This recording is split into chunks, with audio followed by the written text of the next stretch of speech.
사순절을 맞고 있습니다. 봄을 가리켜서 영어로는 스프링이라고 하는데, 이 스프링이라고 하는 말은 도약, 탄성, 원기, 활력, 용솟음 이런 뜻이 있습니다.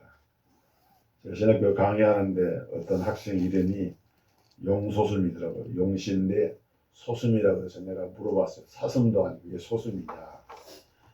용솟음 문자 그대로 솟아오르는 용솟음, 그런 의미로 이름을 지었다고 하더라고요.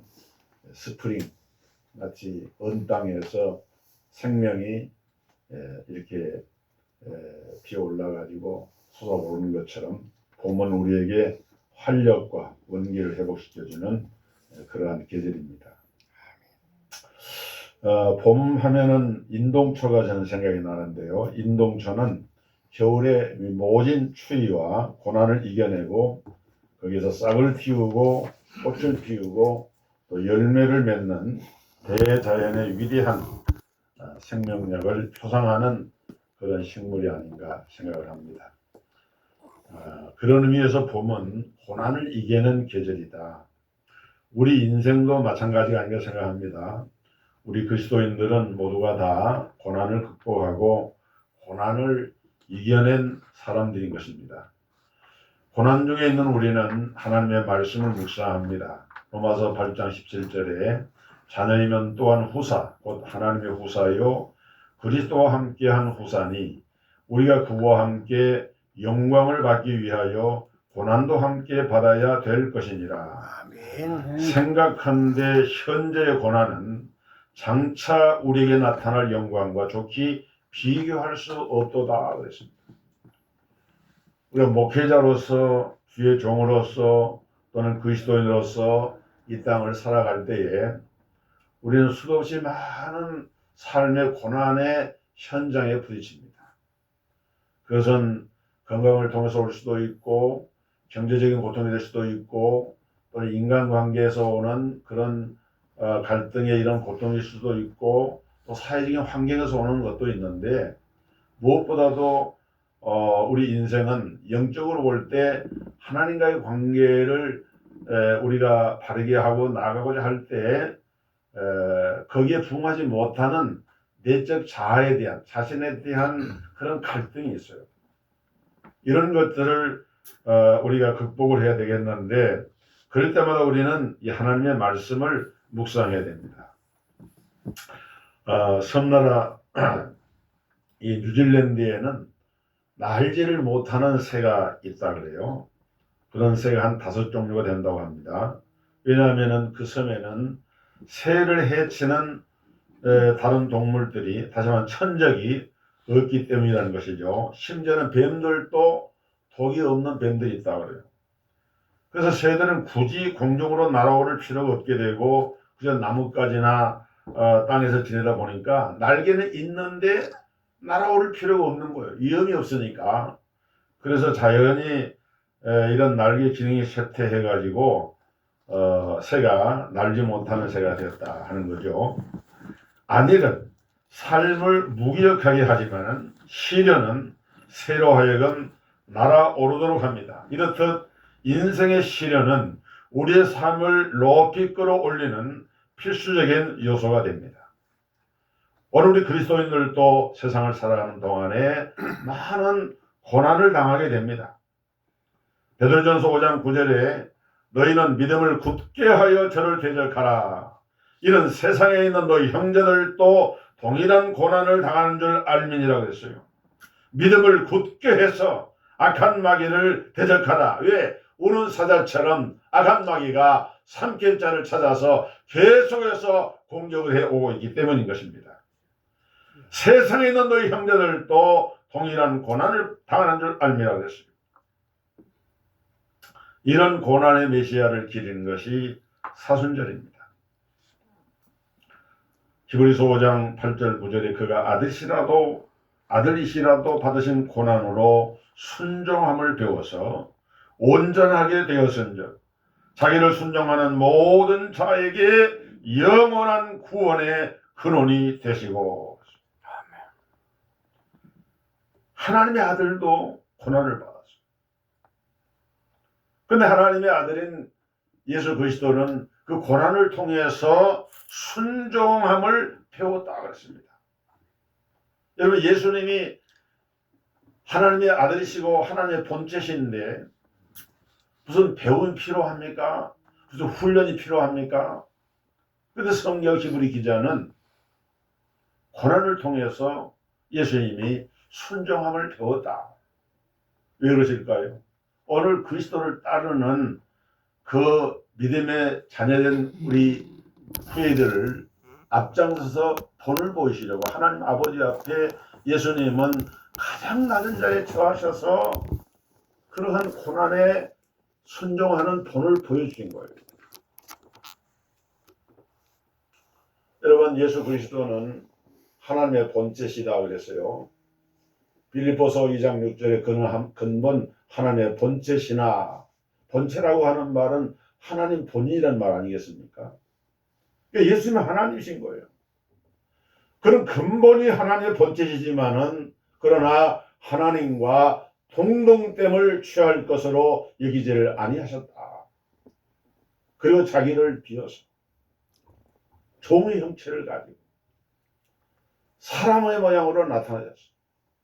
십자가에 죽으시기까지 그 고난을 당하면서 하나님 앞에 참된 순종이 무엇인가를 나타내 보여주신 분이 예수 그리스도이십니다. 우리가 주는 그리스도시요라고 신앙 고백을 합니다. 이 고백 속에는 예수 그리스도의 이 인카네이션, 이 성육신의 이러한 신앙의 고백이 그 안에 담겨있는 것 아니겠어요? 어떻게 하나님이신, 하나님의 본체이신 그리스도가 사람의 몸을 입고 사람이 되시는가? 예전에 서울대학교에 신사원 박사님이 계셨는데 종교학과에 아주 많은 영향을 끼친 그런 교수님인데 저도 한번 그분 강의를 들으면서 그런 말씀을 드렸습니다. 여러분, 하나님이 사람이 된다. 이게 말이 되는 얘기냐? 말이 안 되는 얘기죠. 세상에 어떤 종교에서도 이런 식으로 말하는 종교는 없다는 거예요. 이분은 종교학자이고 비교 종교학을 공부하고 기독교에서 깊은 통찰을 가진 분인데 어느 종교에서도 그런 말, 왜냐면 그런 말 하면 정신 나갈 거나 이상한 사람이니까 그런 이상한 말을 하지 않는다는 거예요. 그런데 기독교는 하나님이 사람이 되셨다고 공공하게 얘기를 합니다. 성육신을 얘기합니다. 인카네이션을 얘기합니다. 그렇기 때문에 나는 하나님을 믿는다. 나는 예수를 믿는다. 도저히 말이 안 되는 이야기를 종교사적으로 아무리 연구를 해보고 찾아보아도 답이 없는 그런 이야기를 인간의 이성에 맞지 않고 경험에 맞지 않고 우리 삶 속에서 그 어떤 것도 동의할 수 없는 그런 이야기를, 터무니없는 이야기를, 근데 성경은 너무도 분명하게 그 사실을 말하면서 예수가 그리스도요, 그 그리스도이신 예수가, 하나님이신 그 예수가 인간이 되셨다고 하는 것을 조금도 꺼려하지 않고 담대하게 선포를 하고 있으니 난 그렇기 때문에 예수를 믿고 하나님을 믿는다. 저는 그 강연을 들으면서 상당히 제 마음속에 큰 충격과 함께 정말 우리가 복음을 받아들인다고 하는 것은 정말 이 그리스도의 이 인카네이션, 하나님 보좌를 보시고 그는 근본 하나님 본체시지만은 우리 하나님과 동등됨을 취할 것을 여기지 아니하시고 자기를 비워서 종형체와 같이 낮아지셨고 사람의 모양으로 나타나셨으며 십자가에 죽기까지 복종하셨다. 그 주님을 묵상하는 것이 사순절이에요. 오늘 주님께서 우리를 위해서 고난을 받으셨기 때문에 하물며 우리 인생이 고난을 받는 것은 어찌 보면은 당연하다고 볼 수도 있습니다. 성경에도 그렇게 말씀했어요. 너희 형제들도 동일한 고난을 당한 줄 알미니라. 이런 고난을 받은 대표적인 인물이 많이 있지만은 그 중에 한 사람이 욥입니다. 욥은 정말 짧은 순간에 그가 소유했던 모든 것을 잃었던 사람이죠. 한순간에 10자녀를 잃었습니다. 그토록 사랑하는 자녀들을 상실한 그 고통이야말로 말로 표현하기 어려울 것입니다. 또 욥은 자녀 상실과 함께 경험한 것은 경제적인 불안입니다. 집은 다 불타버리고 가진 재물은 다 뺏겨버리고 이제는 자기 몸만 남았는데 아내도 차라리 하나님을 저주하고 죽으라고 말하고 악담을 하고 떠나갔는데 남은 것은 자기 한 몸밖에 없는데 자기 몸마저 병이 들었어. 그는 소송할 수 없는 그야말로 이런 엄청난 고통을 감내해야만 했습니다. 근데 놀라운 것은 욥은 이런 극한 상황에서 살아남은 초생존자였어요. 슈퍼 서바이버였어요. 그야말로 그러한 고통과 고난을 이겨내고 오히려 그는 생존함으로써 회복과 부흥을 경험한 사람이 욥이었습니다. 오늘 우리가 욥처럼 초생존자 슈퍼 서바이버가 되기를 원한다고 하면은 이 욥에게서 우리는 생존의 지혜를 배워야 합니다. 욥의 생존의 이 비결, 이 고난을 극복한 비결, 저는 두 가지를 생각하는데, 첫째는 욥은 하나님을 의지하고 경배하는 것이 욥의 생존의 지혜였습니다. 욥이 소중한 모든 것을 다 잃어버렸을 때 욥이 하나님 앞에 할 수 있는 것이 아무도 없는 이런 상황에서 욥이 한 것은 뭐냐? 하나님 예배였어요. 욥기서 1장 20절에 보면은 욥은 땅에 엎드려서 하나님께 예배를 드립니다. 주신 이도 여호와시요 거두시는 이도 여호와시오니 여호와의 이름이 찬송을 받으실지니이다. 여러분, 그런 상황에서 이런 고백이 나올 수 있을까요?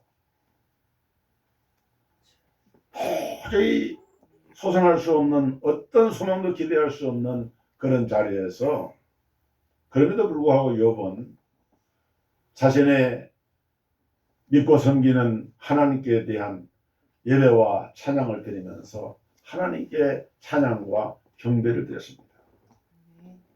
이 찬양 속에 우리 하나님의 절대적인 주권을 인정하는 그의 믿음이 담겨 있습니다.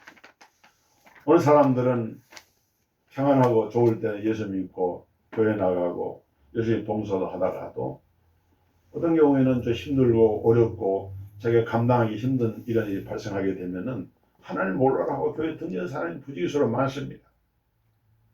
그러나 오늘 우리는 어려울 때일수록 더욱 하나님을 의지하고 하나님을 경배해야 돼. 왜?